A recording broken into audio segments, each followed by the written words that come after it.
Selber gute Schmetterlingsfotos machen, vor allem speziell von Schwalbenschwänzen, ist eigentlich gar nicht so schwierig, wenn die Vorbereitung stimmt. Und die fängt früh genug bereits im Garten an. Und darum nehme ich die jetzt schnell mit zu meinem Gemüse.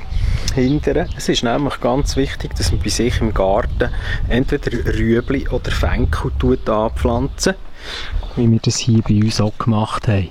Und dann heisst es einfach warten. Und wenn dann irgendwann auf diesem Fenchel so weisse Pünktchen drauf sind oder sogar kleine Räupeli, dann heisst es reagieren.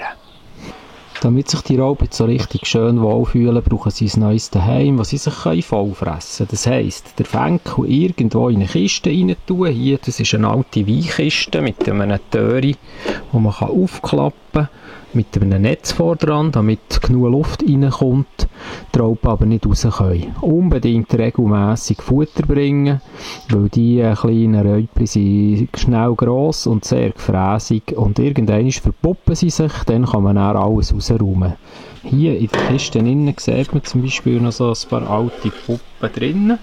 Ja, hier oben sieht man die hängen sich irgendwann auf. Und dann heisst es nachher warten und beobachten. Es ist so, dass eigentlich über ein Jahr zum Teil Raupen schon ausschleifen.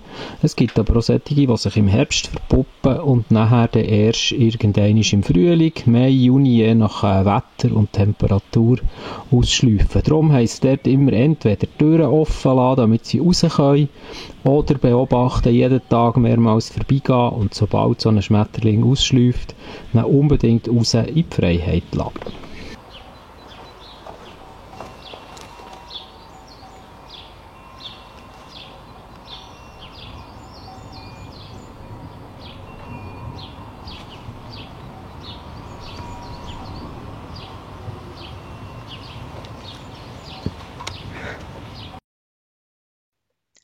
Am besten funktioniert die ganze Geschichte im Frühling oder im Herbst, wenn es am Morgen noch kühl ist.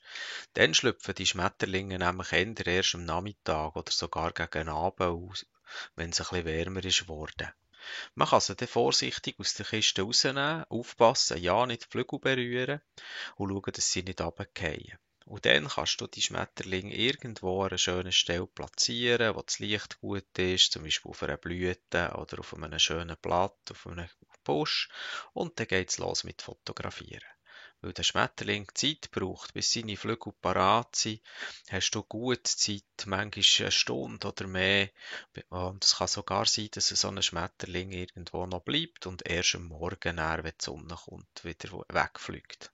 Du kannst also in aller Ruhe fotografieren, verschiedene Winkel ausprobieren und es entstehen perfekte Fotos.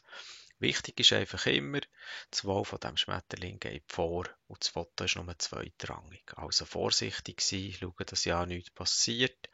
Aber sonst viel Spass beim Fotografieren, beim Nachmachen und wenn dir das Ganze gefallen hat, bin ich natürlich glücklich, wenn du mir einen Daumen gegen oben da lässt. Merci vielmals und bis zum nächsten Mal.